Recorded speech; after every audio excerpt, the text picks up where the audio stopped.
Hi, I'm Hannah Khoo. I am the Customer Relationship Manager at the Cyber Resilience Centre for London. Thank you for joining us today during your lunchtime. We hope you find this topic useful.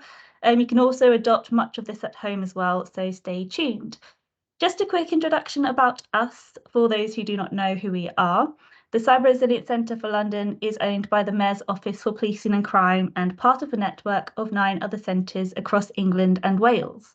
We offer free resources and affordable services to help small to medium-sized businesses and third sector organisations strengthen their resilience against cyber threats.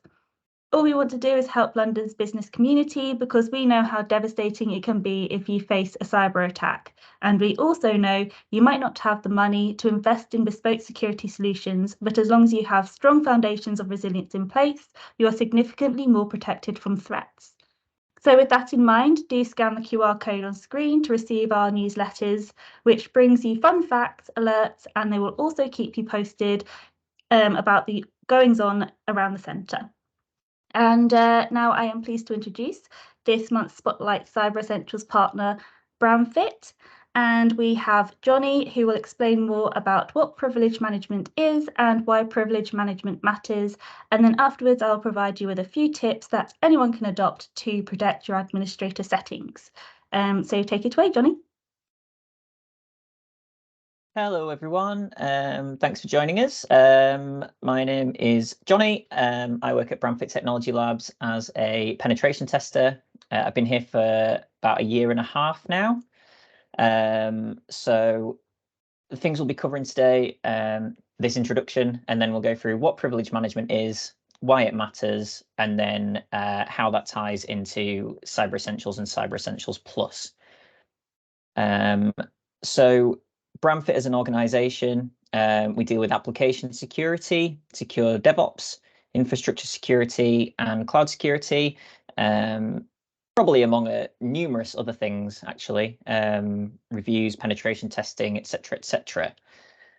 A little bit about me so that you know why I may know what I'm talking about potentially. I've been in the IT sector for about 10 years. I did a Masters in Distributed Systems and Networks, and my final project was actually around best practice and securely configuring firewall rules. Following that, I started learning pen testing in 2019 when I did the OSCP certification. And then, yeah, started at BTL in January of last year. So directly before that, I was an IT manager for 6.5 years in a reasonable sized law firm. There was just me and one other person in IT, no managed service providers other than with the printers. So, I understand the sort of stresses of that role with a small security budget and needing to find quick ways to keep the shareholders, so that the users happy. For example, adding a user to a whole raft of folders rather than checking which specific ones are necessary. But I'm also here to explain why that is not a good idea. So managing privileges. What is privilege management? As a broad stroke, it deals with what can be accessed by who. So if you have a folder on a network, for example, who can access that folder? It also kind of goes the other way. And what level of access does X user need? So, a sort of administrator in a company, do they need access to, payroll records? No, they don't. And equally, like I said, the first way around, who needs access to the payroll records folder? Probably accounts. Does anyone have unnecessary access? So does that administrative user have access to that payroll folder? And it covers a large number of things. So, Active Directory within your network, which would deal with that folder structure. Equally, website admin portals. So, a standard user shouldn't even have access really to that portal. Never mind be able to log into it. And equally, it deals with who can grab hold of the keys to filing cabinets in the office that hold the payroll records, but that's much less technical than we'll look at today. Why does it matter, privilege management? Users should be operating under the least privilege. So basically, you start off by giving a user no privileges and then work upwards to give them access to the things that they need. So that's typically in Active Directory. You have the domain users group, which is a built-in group. You usually start with that, and then that group should be configured to only access what the sort of lowest common denominator needs to access. And then people can be added to more groups following that to give them access to other folders or other resources, etc. Why this matters is it helps to limit your cybersecurity breach blast radius. So, for example, if a low-level user is the victim of a phishing attack and somebody gets access to their account, if they can only access, non-critical and sort of non-confidential data, then really the blast radius of that is very small.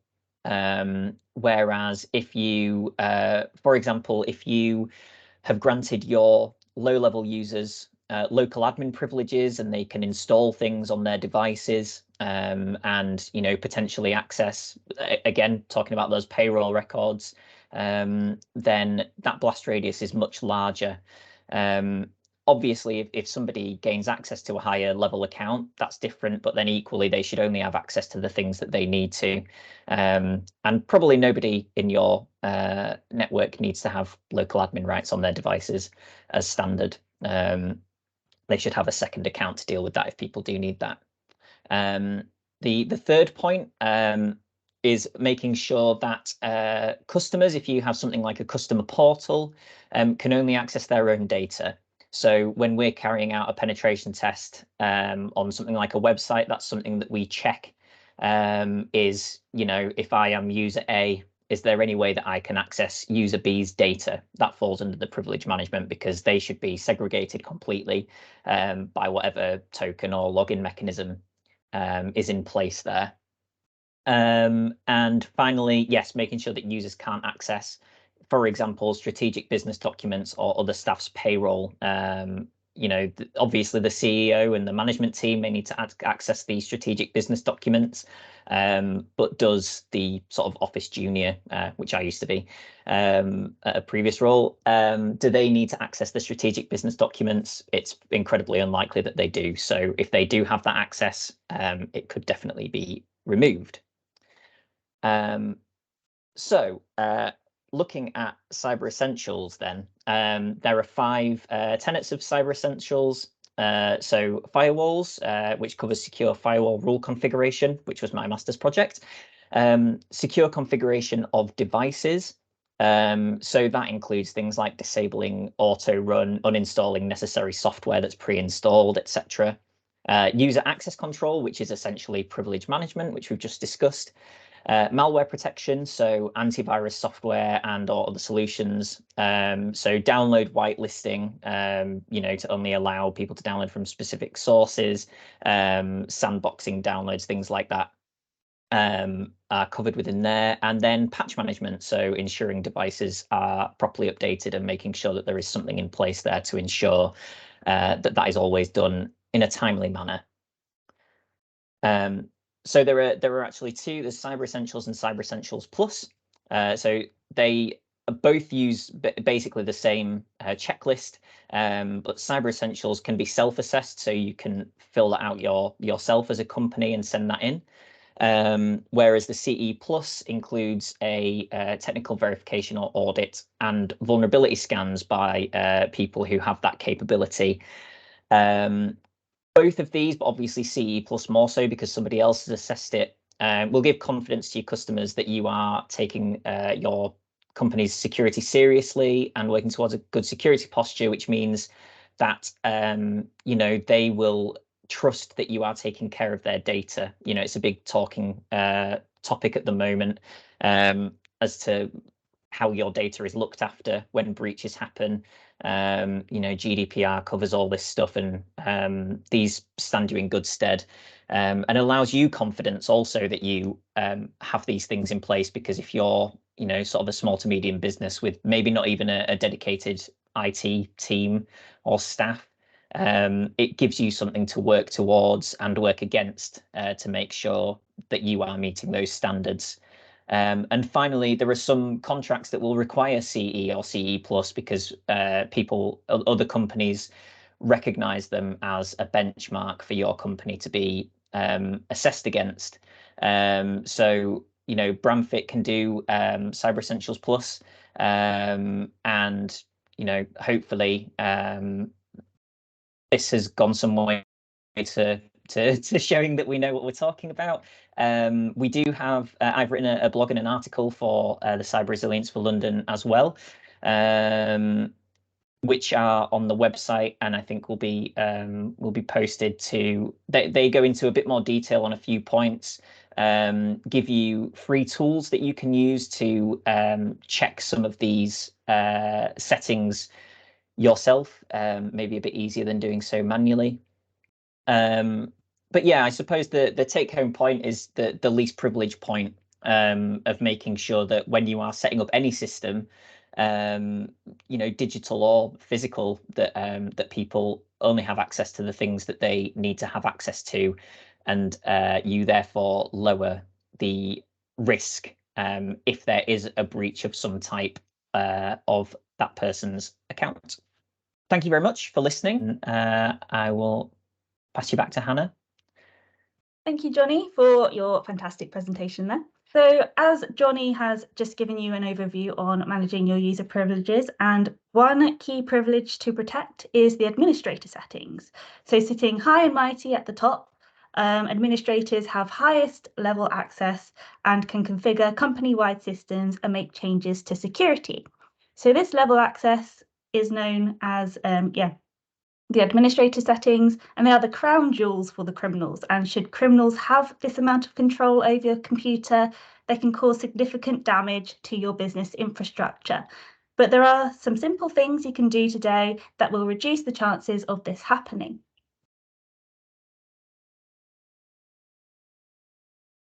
So as Jonny said, you need to apply a least privilege approach. Think of your structure like a pyramid. Everyone has basic but functional abilities, then less and less people need access to additional resources and settings. At the top there are less people with access to admin rights. So going up the pyramid, the attack surface gets smaller, reducing the likelihood of a criminal reaching admin control and succeeding in large-scale attacks. For a sole trader, you can still apply the same approach. It's not about separating your users, but splitting up your tasks so they are not done all in one place and handing full control over to the criminal all in one go.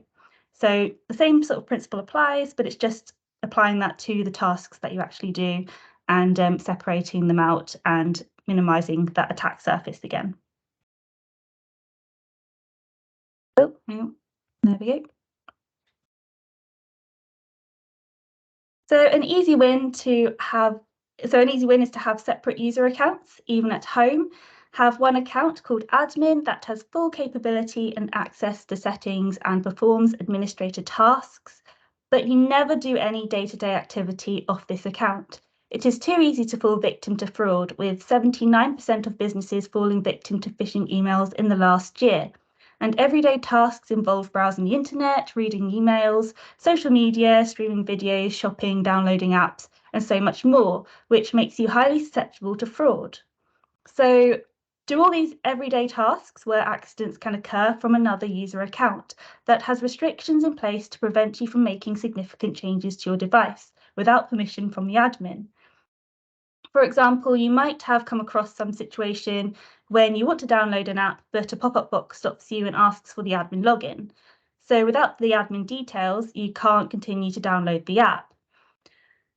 This means that when a criminal hacks your computer, they will have the same restrictions, making it more challenging for them to progress their attack and move them through your business digital infrastructure.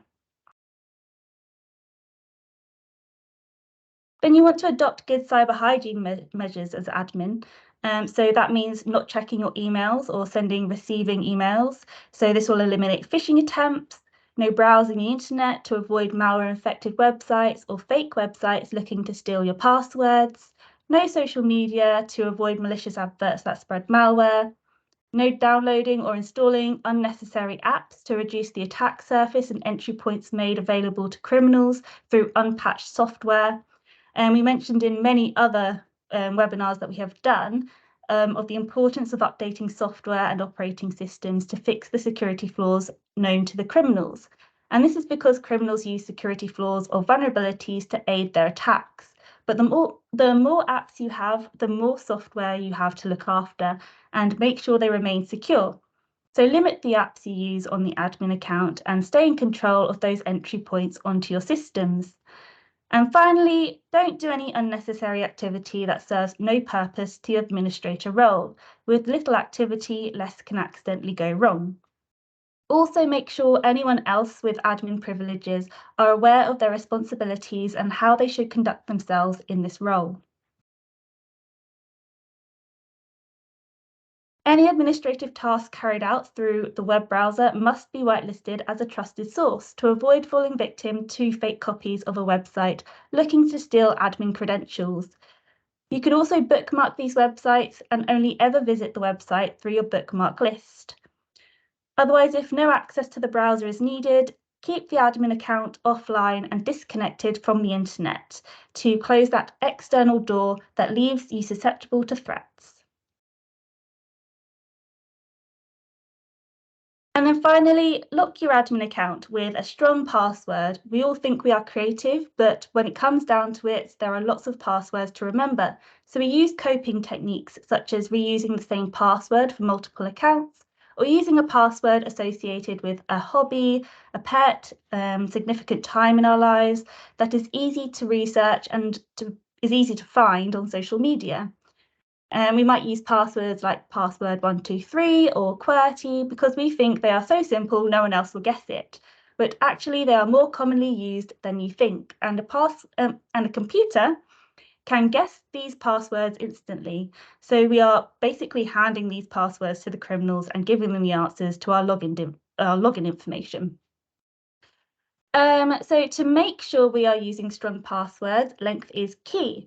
The longer the password is, the longer it will take a computer to crack it, and a bit of complexity with special characters and numbers will make the password even stronger.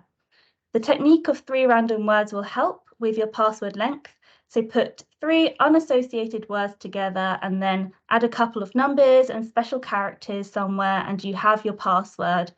And this method is much more memorable. Your password is different and it takes longer for a computer to crack it.